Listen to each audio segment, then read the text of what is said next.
What if one day you received a notice that could change your entire life? And this notice was sent under a law you had never even heard of? Do you know that sometimes a single signature can destroy everything? Your home, your honor, your peace? And if that signature was in the hands of someone who hated you, do you know how far they could go to erase you? But here's the real question. Why were they after you in the first place? Did you uncover a secret that was dangerous for them? Or is this all part of a bigger game you don't even know exists? Hearing all this, it feels like that's all there is, right? No, the real secret is still hidden. So let's begin the story. S hadn't even finished unpacking my boxes when the storm arrived. Not rain, not thunder. The HOA storm. It was a bright Saturday morning on the lake. The kind you imagine when you sign your mortgage papers. Sunlight dancing off the water. The smell of cedar from my new dock. I was setting a chair out, planning my first coffee with that view, when 3 people in matching polo shirts came marching down my driveway like they owned the place. The one in front, a short, sharp-eyed woman with a clipboard, didn't even say hello. Lake Access is HOA property. You'll need to remove your dock. I laughed, thinking it was some sort of neighborly prank. It wasn't. Behind her, 2 other board members glared at me like I'd stolen a crown jewel. They didn't care that I had the deed. They didn't care that the dock had been here for 20 years. They only cared that I was new, and they wanted my slice of the lake for themselves. What they didn't know, what they couldn't know, was that I had one advantage. They hadn't counted on. I wasn't just another clueless newcomer. I'd spent the last decade running a marina, and I knew every law, loophole, and backdoor trick in the book. They thought they could push me off the water, but by the time I was done, they'd be begging to get back on it. I should have known the way they marched up my driveway that morning wasn't a one-off visit. It was an opening act. The clipboard woman finally introduced herself as Patricia, president of the Lakeside Shores Homeowners Association. The other 2, Dawn and Lynn, were board members, or as I'd come to call them later, her shadows. Patricia spoke like she was reading a court order. According to HOA bylaws, all docks are subject to community approval, and yours is not approved. I pointed to the weathered plank stretching out into the water. This dock's been here for 2 decades. My seller gave me the maintenance records. She barely looked. That's irrelevant. You're new, so it must be brought up to standard, or removed. The board has already voted. Her tone made it clear she wasn't asking. She was telling. I knew better than to explode on the spot. Years of marina business taught me one thing: never fight a storm head-on, if you can redirect the wind. So I smiled, nodded, and told them I'd look into it. They left without shaking my hand. The first week passed quietly. But quiet in HOA land is never truly quiet. On day 8, I got my first notice of non-compliance in the mailbox. It claimed my dock was an unpermitted structure and gave me 14 days to remove it or face fines of $250 per day. The kicker?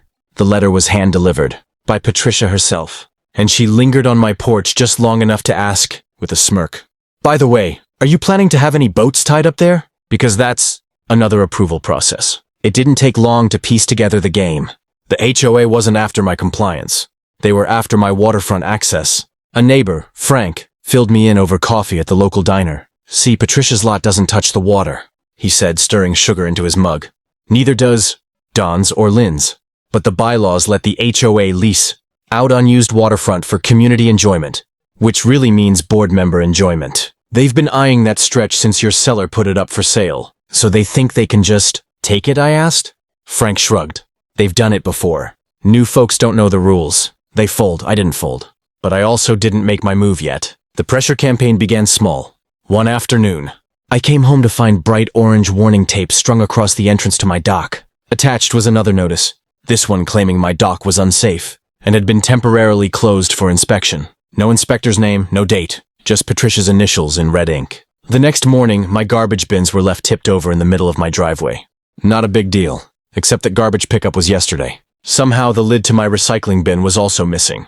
2 days later, I got a letter saying my property appearance didn't meet HOA standards because watercraft parts were visible from the street. The watercraft parts in question? A single folded kayak paddle leaning against my porch railing.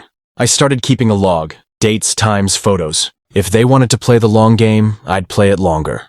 But the real escalation came during the monthly HOA meeting. Frank suggested I attend just to see the circus for myself. The meeting was held in a cramped community hall with bad fluorescent lighting. As soon as I walked in, Patricia's smile tightened. "Oh, the new dock owner," she said as if announcing a burglar. They went through the motions, landscaping updates, budget reports, before Patricia brought up unfinished business. Item 6. The unapproved dock at Lot 47. That was me. She launched into a speech about safety hazards, liability risks, and the shared vision of the lakefront. Then she called for a board vote to remove it. I raised my hand. Before you vote, I'd like to point out that non-members don't get speaking time during motions. Patricia cut me off. The vote passed unanimously. That's just the beginning, Frank whispered next to me. Wait until you see the enforcement stage. The following week, enforcement arrived. I woke up to the sound of hammering. From my bedroom window, I saw two men in neon vests bolting a bright red condemned sign to my dock. I stormed outside. Who sent you? They glanced at each other. HOA work order, one said. Says here the structure's unsafe. I demanded to see the order. It was a single sheet of paper with Patricia's signature and a reference to emergency removal authorization. You touch one plank without a court order, I told them, and I'll have the sheriff here before lunch. They left, but not before one muttered, "You won't win." That night, Frank stopped by. You've got a target on your back now, he warned. They'll keep hitting you with fines until you can't fight. He was right. Over the next 2 weeks, I got hit with 6 separate violations. Unapproved lawn ornament, a ceramic heron by my mailbox, improper exterior lighting, a string of solar lights along the dock path, noise disturbance, a radio playing quietly on my porch at 6 p.m., unauthorized signage, a private dock sign, and my personal favorite, obstruction of community view, my own house. By the end of the month, the running total of fines they claimed I owed was $3,250. But here's the thing about bullies. They overplay their hand. One evening, as I was reviewing the HOA bylaws, something I'd been doing nightly with a glass of whiskey, I found something interesting. Section 14, subsection C, any alteration or removal of existing structures must be approved by the county permitting office in addition to HOA authorization. The HOA had never mentioned the county, which meant every action they'd taken against my dock was not just petty. It was procedurally illegal, and that was the moment I decided to stop defending and start building my counterattack. The day after I found that little golden clause in the bylaws, Patricia turned the pressure dial to maximum. It was as if she could sense that I'd stopped playing defense, and now she was trying to break me before I could make a move. The morning started with certified mail, 3 separate envelopes, all marked urgent HOA business. The first was a final notice for my so-called lawn ornament violation. The second was a pre-line warning stating that if I didn't pay my $3,250 in fines within 30 days, they'd put a lien on my house. The third was the kicker. It was a notice of trespass revocation, claiming that my use of the dock constituted trespassing on HOA-managed property, and that I was hereby prohibited from accessing said dock area. They were literally banning me from my own dock. That night, Frank came over with beer and bad news. They did the same thing to the Pierces last year, he said. They got a lien, lost in small claims court, and eventually sold the place just to get out. I could see the warning in his eyes. Patricia's favorite victory wasn't getting money. It was running people off the lake. But unlike the Pierces, I had 2 things. 1, a decade of marina business experience, meaning I knew dock law inside and out. 2, a stubborn streak the size of this lake. Still, that didn't stop them from turning the screws. The next week brought a new HOA rule, temporary. Moratorium on personal watercraft. Launches from non-HOA docks. Translation, nobody, including me, could launch a kayak, canoe, or jet ski unless it was from the HOA's approved and overpriced marina. 2 days later, I found a lock on my dock gate, a bright silver padlock with an HOA tag zip-tied to it. I cut it off in less than 30 seconds. The next morning, there was a new one. We played that game for 4 days straight. By the end, my bolt cutters were practically living on the porch. Then came the inspection.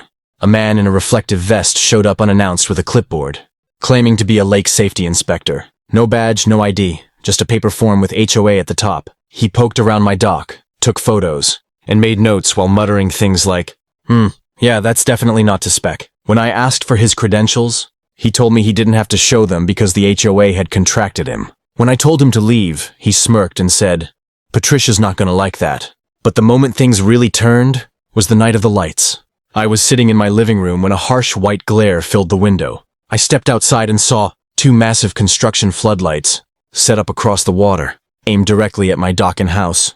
The beams were so bright they lit up my living room like a surgical theater. And there, on the opposite shore, was Patricia, sitting in a lawn chair, sipping wine, and staring straight at me like it was her personal light show. Frank texted me. She's done this before. Says she's testing shoreline lighting visibility for safety compliance. At this point, I knew they were trying to bait me into making a mistake. lose my temper, lash out, do something they could spin as aggressive behavior from an uncooperative homeowner. So instead, I gave them nothing. On the outside, I stayed calm, answering notices with polite, legally worded letters. On the inside, I was quietly building a case. I gathered every notice and fine they sent me, dated and scanned. Photos of each lock, sign, and tape they put up. Screenshots of every new rule that mysteriously appeared after I moved in. A log of every conversation, complete with quotes. And then, the unexpected happened. One morning, a stranger knocked on my door. He introduced himself as Elliot, the owner of a property 3 doors down. "I hear Patricia's been after you," he said. Turns out Elliot used to be on the HOA board, until Patricia forced him off in a shady backroom vote. "She doesn't just bend the rules," he said. "She breaks them, and counts on nobody checking the county records." That's when I told him about Section 14, Subsection C, the county permit requirement. Elliot's eyes lit up.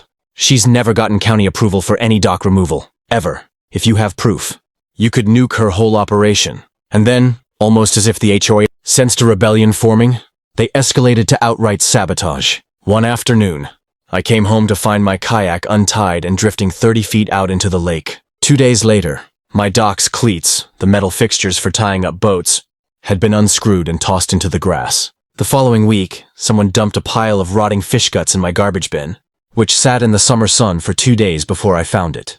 I reported each incident to the sheriff's office. They couldn't prove it was the HOA, but they didn't have to. I knew, and they knew I knew. Finally, the tipping point arrived. I received an HOA summons to a special disciplinary hearing scheduled for the following Tuesday evening. The agenda: discussion of continuing violations and potential revocation of homeowner privileges. Frank called me the minute he saw it on the community bulletin board. "They're going for the kill," he said. "They're gonna vote to strip your lake access permanently." That was it. Enough playing defense. The night I got that summons, I sat at my kitchen table with a whiskey, my binder of evidence, and a simple goal: don't just survive Tuesday's meeting. End Patricia's reign. The plan came together in 3 parts. Step 1, the county card. That little nugget from Section 14.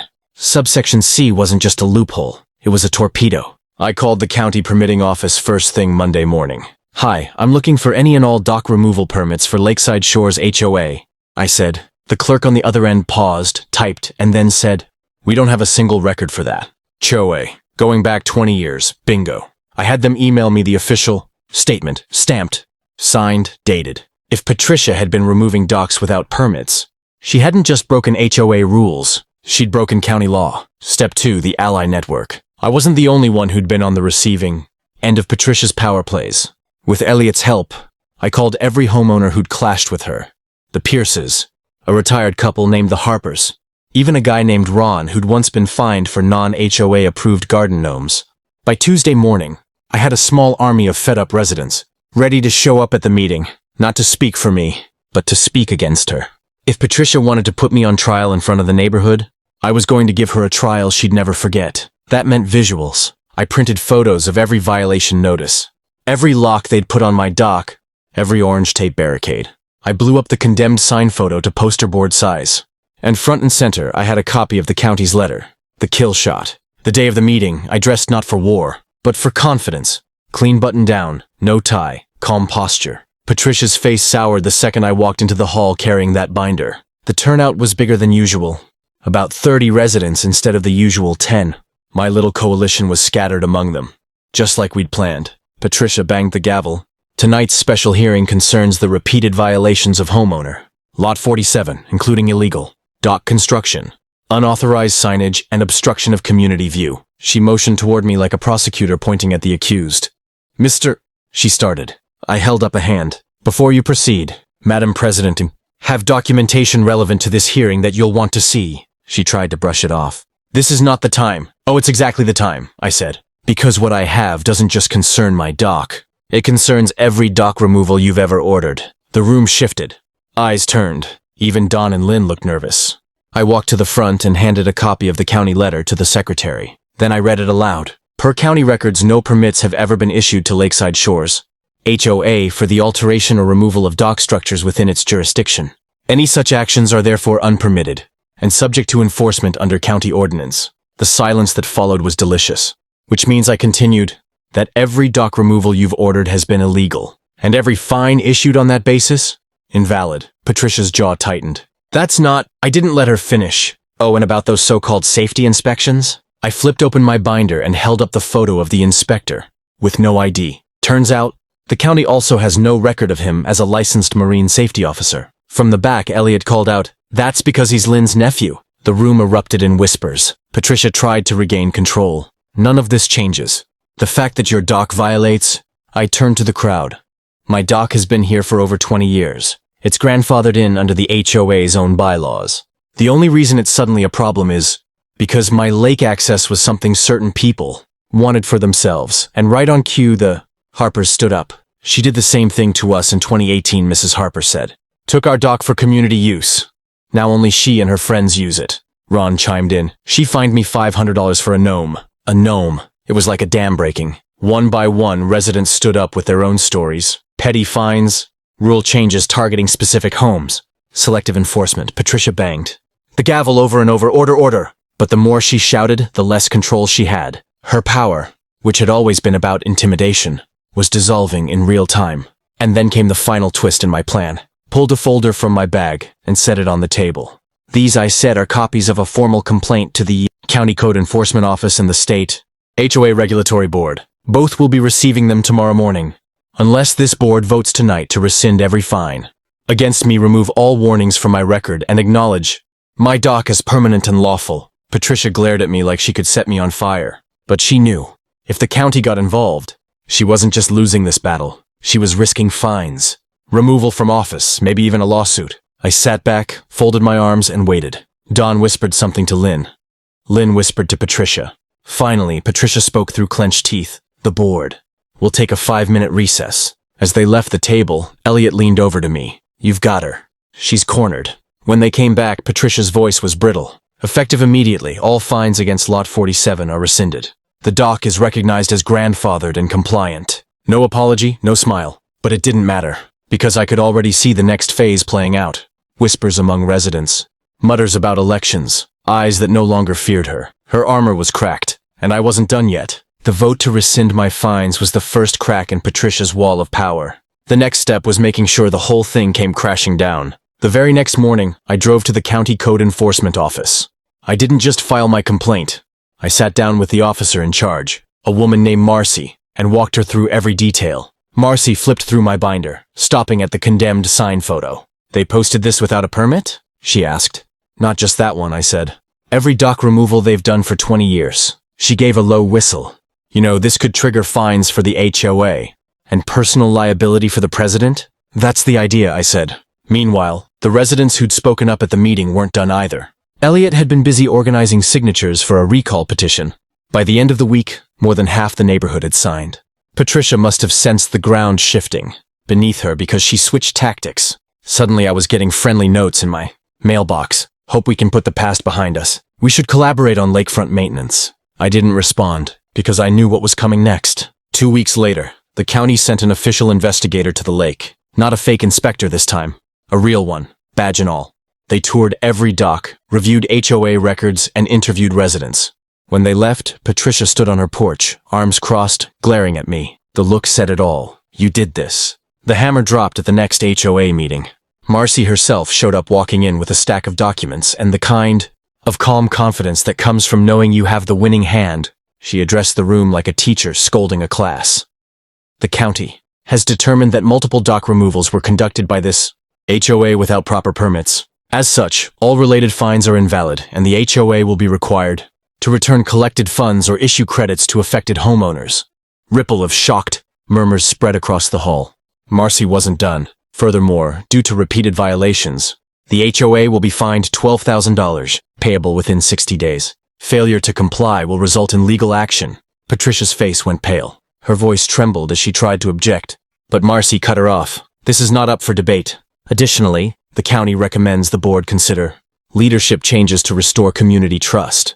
That was the moment Elliot stood up, holding the recall petition high. "I think we've already started that process," he said. The room erupted in applause. Loud, unfiltered, cathartic. People were cheering, clapping, even whistling. Patricia sat frozen, her little empire crumbling in real time. The recall election happened the following month. Patricia was voted out in a landslide. 2-3, Dawn and Lynn didn't even run. Elliot was elected president. Frank got the vice president spot. And me? I was offered a position on the board. I politely declined. I told them I preferred to enjoy my coffee on my dock without a clipboard in my face. But justice has a way of sweetening life's small moments. A few weeks later, I was sitting out on my dock at sunrise when I saw Patricia's for sale sign go up. She didn't last a month without the title of president. Rumor was, she'd been getting cold shoulders from half the neighborhood, and maybe a few pointed gnome deliveries on her lawn. My favorite moment came on the day her moving truck pulled out. I was cleaning my kayak when she walked past, eyes down. I gave her a smile and said, "Careful. The county requires a permit to remove anything from the property." She didn't look back. From that day forward, the lake felt different. No more surprise notices. No more locks on gates. No more floodlights aimed at my living room. Just water, quiet mornings, and the satisfaction of knowing the HOA now played by the rules, because they'd learned what happens when they didn't. Final justice beat. The county mailed me a formal notice stating my dock was permanent and compliant under both HOA bylaws and county ordinance. I framed it. It hangs in my living room now, right above my bolt cutters. It's been 6 months since Patricia's moving truck disappeared over the hill. The lake is still here. The mornings are still golden and still. And my dock? Stronger than ever. Sometimes I stand at the end of it with my coffee and think about how quickly things can turn when you know the rules better than the people trying to break them. Patricia thought I was just another newcomer who'd bow to the way things are. But here's the truth. The way things are only stays that way until someone challenges it. She had intimidation. I had information. And in the end, information wins every time.